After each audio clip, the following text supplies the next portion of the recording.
Welcome to Podcast, the Business of Dentistry podcast, brought to you by Practice Plan. Podcast delivers the best business advice, real-life stories, and practical hints and tips to make your practice a more profitable and sustainable business. And now, here's your host. Hello everybody, I'm Zoe Close from Practice Plan and I'm doing today's podcast. Thanks for joining me. I've actually chosen a topic that's really close to my heart, and to speak about it this morning I wanted to speak to someone that's having similar experiences, but also from a practice perspective, getting some views on how we can make this topic really sort of a priority in the workplace, but also how someone's had some experience of dealing with that. So I've got Lisa Bainham. Lisa, hi Lisa. Morning Zoe. How are you? I'm really good, thank you. Monday morning. Yes. Chipper. Yeah, as always. Yes. Thank you, Lisa, for talking to me about this topic, because I know we've chatted offline a couple of times about it, and I think we've definitely got some similarities in our own experiences. But you know, you're like me. It's almost like you want to sort of share our stories and obviously try and help people that we work with, and I think in practice life it's very much needed. So just thank you very much. Lisa, just quickly, why do you think it's not actually that common? Because I'm quite shocked at people's responses sometimes. Yeah, I think when you start talking to people and encouraging an open conversation, I think everyone's affected or knows somebody that's affected by it. We just don't talk about it as much as we definitely probably should, because there's still so many myths out there that, and I suppose it's kind of, you know, many years ago, I suppose it was something you definitely didn't talk about, you know, the same way that we don't talk about periods or mental health and things like that. So it's definitely a step in the right direction, but we need to encourage those conversations. They don't very often just appear. So creating that really good culture, especially within your dental practices, is an absolute must, and it needs to be done sensitively though, because you know, it's not something that goes, oh right, on the agenda we're going to talk about menopause. We have to approach it slightly differently, and to make it part of our everyday, not just an agenda point that we're going to, you know, tick the box on. Yeah. So how in practice did you start those conversations, Lisa? How did you introduce it as something that both, you know, women and men were able to get involved in? Well, I mean, we're very lucky in my practice, as you know, and many people know, that, you know, we opened the practice in 98, and probably about 70% of our 40-ish team members have been with us for 10, 15, 20 years. So a lot of us went through having children together, IVF together, not together with our partners. And now we're coming to that stage where we're actually going through the menopause together. So we've been on a bit of a life journey within our practice. So these conversations between many of us in practice are very, very open. But you still need to have them boundaries where people know what they can and can't say. You know, a little bit like, you know, your diversity training and your inclusion policies. You've got to, yes, you want to talk about it openly, and we do joke and laugh at ourselves about it sometimes. But it can go a little bit wrong when somebody else interprets that as, I can tease you about it. It's a very fine line.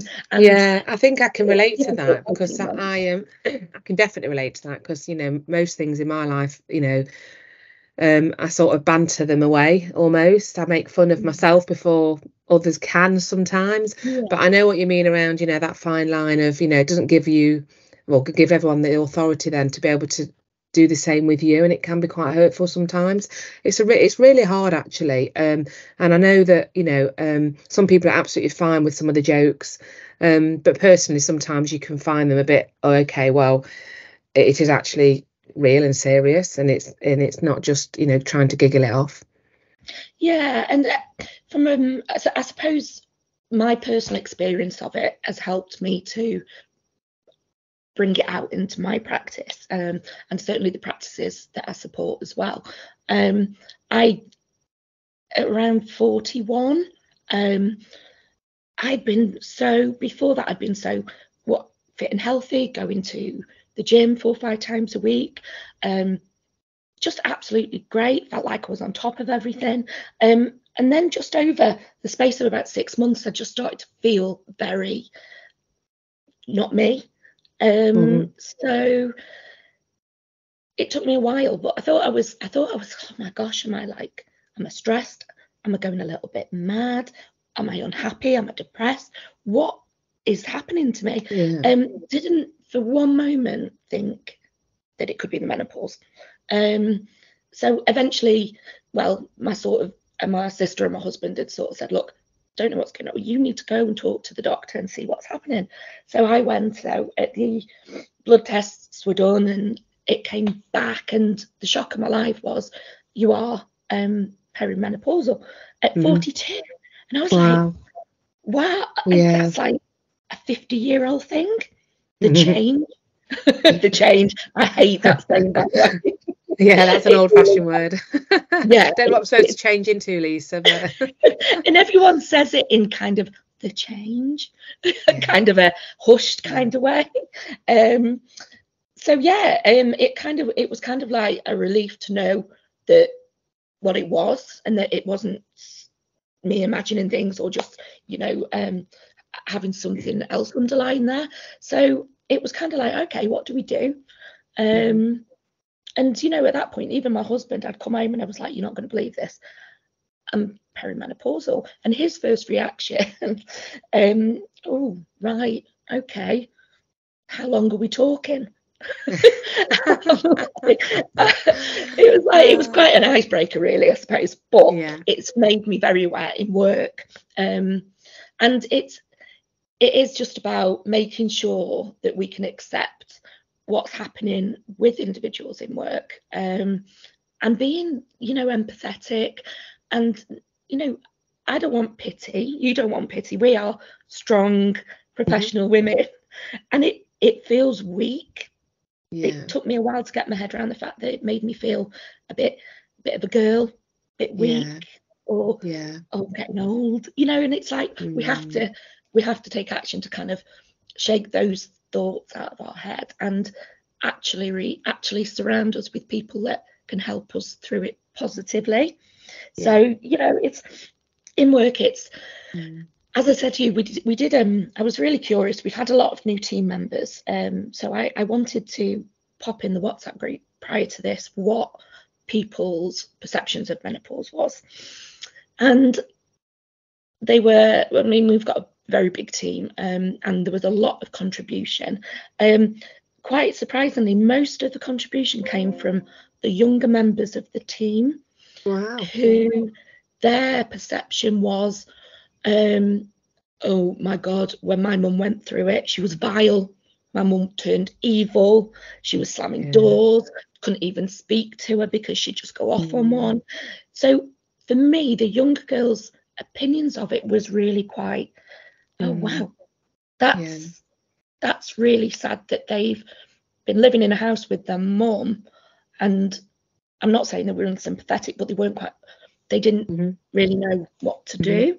And if that happens at home, it's damn right going to happen in the workplace. I mean, we have to control ourselves a little bit differently. I think, Lisa, I think that's the thing. I think, for me, the unpredictability of how you're going to feel was what used to really possibly bother me more than anything. I never knew how each day was going to make me feel. Symptoms like, feeling hot all the time, but I was a constant cooker, but the brain fog. I mean, for me, and having to, do a job that's important and support other people, it makes you feel very vulnerable. I mean, in the end, I felt that I had to reach out and ask for a little bit of help, or at least some support, or I felt like everyone's going to notice anyway. And you saying that, people, the girls at the practice saying that they noticed their mum was becoming difficult, should we call it, or whatever, or different. I felt the same. I was different, and I didn't know whether I even liked myself anymore. So I understand the volatility of it all, but for me, the brain fog's been quite incredible, if I'm fair. I mean, that's been really hard within work. Yeah, I've noticed that. I mean, I think our start of our conversation was one Monday morning when I rang you up to ask you some advice over something, over a plan. And we started talking, I asked you how your holiday was. And then I went, so what have I actually rang you for? And we were like, and it was, yes, it was Monday morning, but we got sidetracked. And then I was like, flipping out, what have I rang Zoe for? Yeah. We had lovely chat there.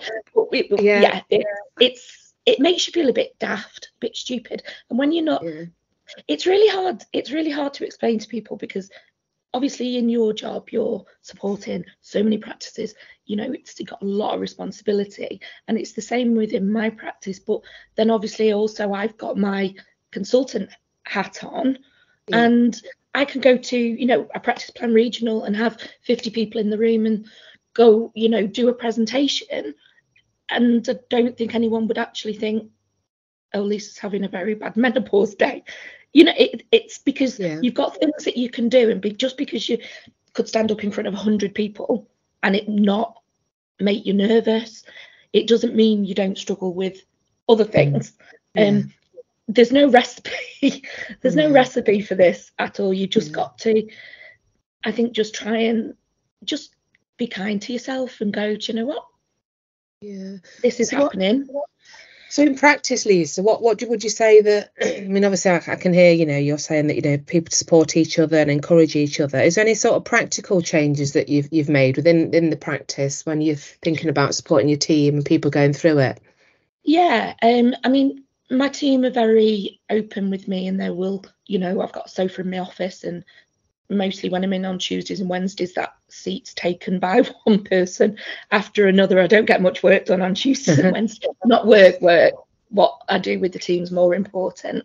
So they have conversations with me all the time. We have a option for our team to go to a therapist that we actually pay for. There's lots of free resources out there which we signpost people to, but if they want to go and have some counselling, just talk things through with someone, that's an option.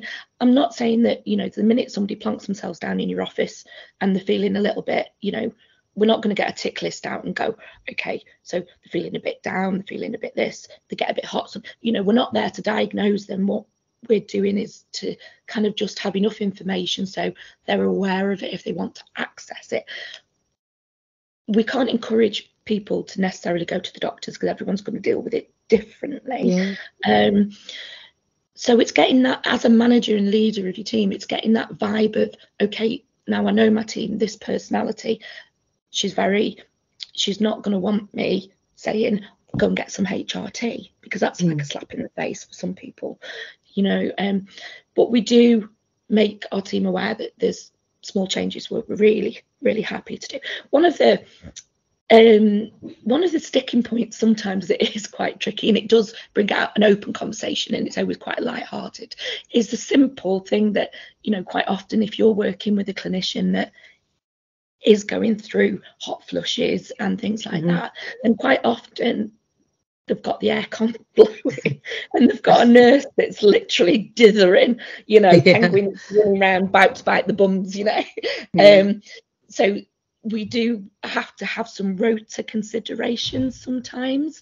So depending on what the teams work with, who they work with, we might need to think that I can guarantee I'll go in tomorrow and a couple of the hygiene rooms will be freezing with the aircon on. And obviously, the nurses for infection prevention can't wear long sleeves. It does get a little bit tricky, but we have lots of considerations that, it might be that people need some bit more breaks. If you've got reception team that are going through the menopause, we have to consider their comfort, because some of the lesser known symptoms, what they call the electroshocks, you get the pins and needles, you get in your fingers. You get those shooting pains in your head. It's lovely, isn't it? There's those to consider, and that can be made worse by sitting in front of a computer all day. Yeah. So, making sure that the team are getting enough breaks. You don't need to have schedule breaks officially, but just, checking in with each other and going, just give me 5, I'm just going to have a wander around, little things like that. We introduced, they laughed at me at the time and I thought it was wonderful. I introduced what I call my bathroom buffet. My bathroom buffet. It's a box of goodies in the bathroom, and there's lots of things in there, sort of deodorants, face wipes, hairspray, dry shampoo. There's things for the boys too, but it's all about just having things there to make people feel a little bit better if they want to freshen up or just feel a bit better. So there's people, we keep adding to it. It's getting quite a large a large bathroom buffet, but things like that are really, really helpful for people. And I think, without sort of delving too deep, one of the comments that I get quite a lot, and especially when I did this, posed the question to the group, one of them really sticks in my head. It was a very, very blunt, and it was literally, what does menopause mean to you? And you sometimes even have to have your periods at the same time. It's like, it doesn't just stop, does it? For many people, you've got the menopause, plus you've got that to handle as well. So, making sure that people are okay and that they feel comfortable sort of saying, look, I need a break. I'm struggling. So it's just making sure that we are aware of some of the more unusual symptoms. I think is there something like 37 symptoms, Lisa, I think, in total, something ridiculous. I mean, I always focus on my own top 5 almost, but I know there's an array of them, and I think that's the thing. It's checking in on those symptoms, because for others it can be the real subtle ones and the sort of less common that are most consuming that person. So I think it is just checking in, but I mean, it sounds like you're doing a great job, and I'm sure practices are starting to sort of pick up the topic now. I mean, I'm like you, would just encourage people to, like you say, you can't diagnose, you can't start to prescribe what people need to do, but we can definitely check on people that you think might be sort of having some symptoms, because once you've started to speak about it, I found it really easy then. I think it was just that initial first conversation, and also accepting what's happening to you, Lisa. For me, I found that really hard, and accepting and just allowing it to happen and just finding something that supports me through it. And I would imagine in practice life it's the same thing, but I can definitely relate to the aircon situation. We often have team meetings and we've got some people fanning themselves and saying, oh God, I'm so hot, and we've got the aircon on full, and then some people sitting there and kindly putting their coats back on, or we've had people even bringing blankets in.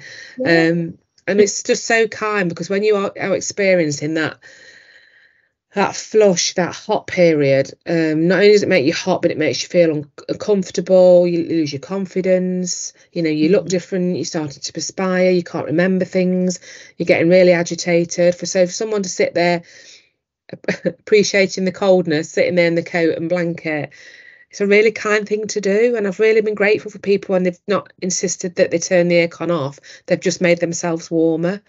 So I've been very lucky, and it sounds like where you are. Yeah, I mean, reception quite often is one of the cooler areas. Patients in and out the door all the time. And my girls tend to have little heaters under the desk. I have been in practices where one aircon remote controls get hidden and heaters get taken away. And I just think your team are more important than a few quid on the lecky bill. Yeah, absolutely. I know. I think one of the biggest things is getting men to appreciate this. And my lot are great. They know us women rule in my practice, and they, I did encourage them to speak up as well and give us opinions. And again, it was very much experience of mums or sisters and things like that. But then they're not working with mums and sisters, So I found the talk was quite jokey, not being rude or insensitive, but they're like, oh, we should call it the menopause, and it's they're diverting rather than pushing it head on and going, do you know what, I really think this must be pretty awful for you, and it's just like, let's all just be empathetic towards each That's other. all you need though, isn't it? That's all you need from people sometimes, just to really say, it must be awful, I'm so sorry you're going through this, and I'll try and understand, because that's all anyone can do, isn't it? It is. And it's as managers, for managers listening to this, it's very difficult, because as we always say, we're the ones that are checking on everyone else, making sure everyone else is okay, and we do forget ourselves a little bit and feel a bit forgotten. People can be, unintentionally a bit selfish, and when you've got perhaps younger members of the team that are complaining about, oh, I'm going on holiday and I can't believe I'm going to be on my period, and all the things that come with that innocent age, and you can feel yourself going, you want to kind of go, well, think yourself lucky, again, it's pitching the conversation so you kind of put it in perspective for both parties and can kind of meet in the middle. Absolutely. But I just encourage talk about it, whether people feel uncomfortable about it or not. In all honesty, it's there, and it's going to continue to be there, and we'll all go through it in one way or another. Yeah, you're absolutely right, Lisa. It's not going to go away, and I just hope that it gets more. Practices achieve more when they speak about it. Becomes more the norm, so it becomes a subject that's sort of it's spoken about without anyone feeling embarrassed or uncomfortable, because that's how we need it to be. It's just going to be one of those things that just happens, and it's part of our lives and becomes part of the working life. But thank you so much for sharing your story, and I know between us we'll have the laughs about it, but I know inside sometimes we both do need that support and understanding ourselves. But thank you for today, Lisa, and have a great rest of the week. Thanks, Zoe. Thank you for inviting me. No problem. Bye. Have a good day. Bye.